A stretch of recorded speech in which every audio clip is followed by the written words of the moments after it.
Hello everyone, my name is Ramit and you are watching channel Eminence Edu. Today, we are going to talk about one of the most important topic when it comes to the Canadian immigration, that is the timelines. Because सबको timelines में delay मिल रहे हैं because of the COVID which has happened all over the world. Mostly immigration programs में बहुत ज़्यादा ही delays देखने को मिल रहे हैं. Now, let us begin with the first thing first. पहले हम शुरुआत करते हैं स्टडी वीज़ा से.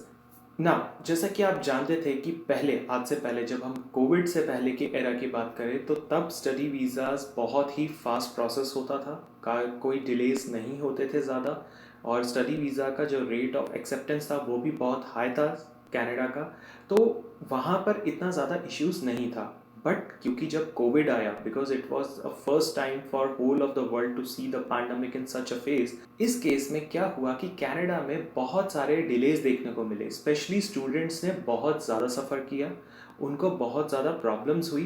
बट कैनेडियन गवर्नमेंट ने जो बेस्ट मेजर्स थे वो अप्लाई करने की पूरा ट्राई किया. स्टूडेंट्स को जितना बेनिफिट पहुंचा सकते थे उन्होंने पहुंचाया. ऑन टॉप ऑफ दैट जो करा जा सकता था किया गया, जो भी रिक्वायर्ड किया गया, बिकॉज हेल्थ को सबसे ज़्यादा इम्पोर्टेंस दी गई थी.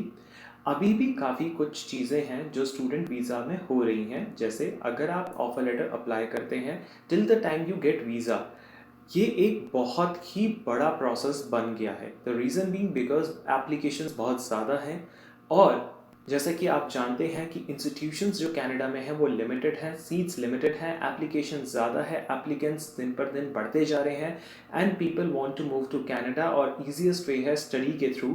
तो ऑफ कोर्स जो डिलेज़ हैं, बिकॉज फाइल्स भी बहुत सारी हैं, और जो डिलेज़ हैं फाइल्स में वो थोड़े बहुत ज़्यादा हैं. सो इन केस अगर आप एक पोटेंशियल स्टूडेंट है who would like to go to Canada and study further, so please keep your patience high. You have to keep the patience, because आपका जो भी एजुकेशन का जो वीज़ा है उसको आने में उसको एक अच्छे खासे प्रोसेस से अब जाना पड़ता है. जो स्टूडेंट वीज़ा का प्रोसेस जो पहले मैक्सिमम 4 to 5 मंथ्स, मैक्सिमम कहीं लोगों का 3 मंथ्स में भी हुआ है, अब वो सिनेरियो नहीं रहा है. थोड़ा सा सिनेरियो चेंज हुआ है. You have to keep your patience high to apply for the Canadian student visa. Another category की अगर हम बात करें, स्पेशली LMIA वर्क वीज़ा वाले. ना, लेट्स से यू, अगर आप लकी है, आपको एक पॉजिटिव LMIA एक एम्प्लॉयर से मिल गया है, आपके इंटरव्यूज टाइमली स्केड्यूल हो गए हैं. सबसे पहले LMIA इशू होने में भी डिलेज आए हैं, बहुत सारे डिलेज देखे गए हैं. लेट्स से अगर आपको LMIA मिल भी गया है, राइट, एंड उसके बाद आगे की जो फर्दर रिक्वायरमेंट्स होती है आपने पूरी कर लिया, आपने अपने वर्क वीज़ास को फाइल कर लिया, बायोमेट्रिक्स भी हो सकता है टाइम पे हो गए हो, बट वीज़ा के अंदर थोड़े बहुत डिलेज देखने को मिल रहे हैं. बिकॉज कैनेडियन गवर्नमेंट ने जो डेटा रिलीज़ किया था that they have lot of files to process, और इतना वर्कफोर्स अभी नहीं है. Although they have started entertaining the file on a priority basis, और उन्होंने बहुत सारा वर्कफोर्स को हायर किया है, but still it's a long way to go. इसके बाद बात करते हैं स्पाउसल और डिपेंडेंट परमिट्स की. नाउ अगर हम बात करें तो स्पाउसल परमिट की और डिपेंडेंट परमिट्स की काफ़ी सारी पिटीशंस भी फाइल हुई थी, और काफ़ी ज़्यादा लोग परेशान थे दैट उनके स्पाउसेस उनकी होम कंट्री में है, they want them to get inside the Canada. उस केस में काफ़ी ज़्यादा लोगों ने बहुत रिक्वेस्ट करा IRCC को, and the best part is IRCC ने इन बातों को एक्नॉलेज किया. जितने डिलेज थे, जितने बैकलॉग से, उनको क्लियर करने की, बहुत एक्सपेडाइट करने की बहुत ज़्यादा ट्राई करी जा रही है.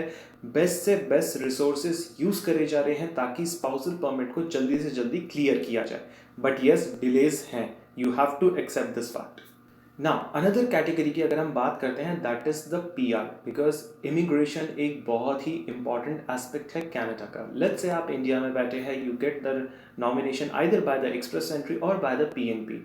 अब आपका काम ITA तक तो बहुत तेज़ी से हो गया. ITA के बाद पेपर वर्क है, पेपर वर्क का काम भी आपने टाइमली सबमिट कर दिया, वहाँ से बायोमेट्रिक भी हो गया, मेडिकल भी हो गया.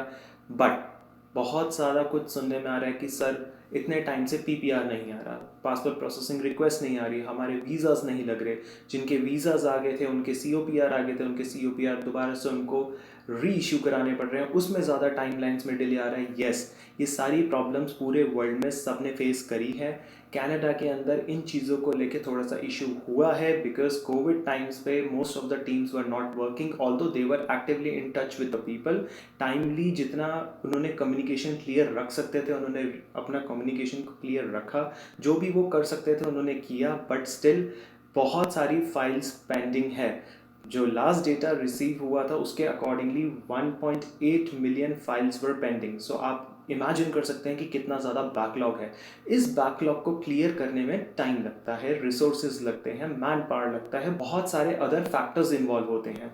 But the best part is Canadian immigration ने इन चीज़ों को एक्नॉलेज किया। Government is taking the active measures कि जिससे वो जल्दी से जल्दी ऐसी फाइल्स को जितना जल्दी हो सके उतनी जल्दी क्लियर कर दे।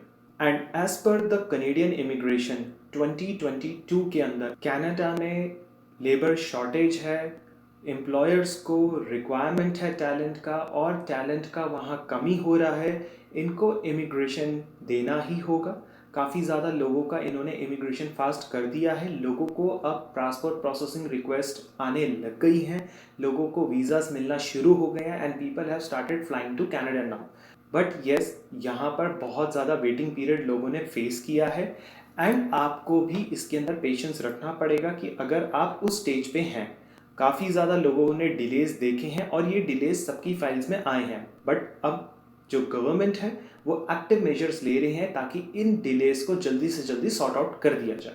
इसके बियॉन्ड अगर हम और भी कोई स्ट्रीम में बात करें कि जहाँ पर डिलेज आ रहे हैं, तो कनाडा के मोस्टली प्रोसेसेस में डिले चल रहे हैं। It's not with Canada only, ये बाकी की कंट्रीज में भी अगर आप देखो तो delays it's very much common.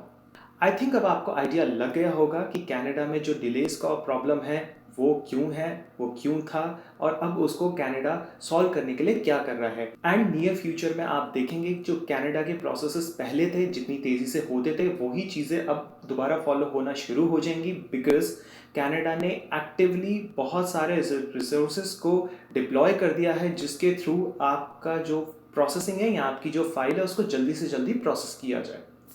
In case अगर आपके फिर भी कोई क्वेश्चंस हैं या आपकी कोई क्वेरीज हैं या आपको कोई भी किसी तरीके से रिलेटेड किसी भी चीज़ को लेके कोई भी डाउट्स हैं, आप हमसे कंफर्म कर सकते हैं। I drop my contact details in the description area, या आप कमेंट करके भी इस वीडियो के सेक्शन में पूछ सकते हैं अपनी प्रॉब्लम को।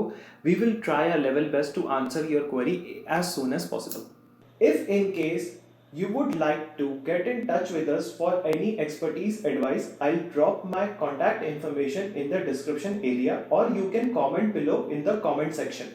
In case if you like anything in this video, do hit the like button. In case if you have not subscribed to our channel, please subscribe to our channel, that is channel Eminence Edu. Please share this video with maximum number of people for such valuable information. Thank you and thanks for watching.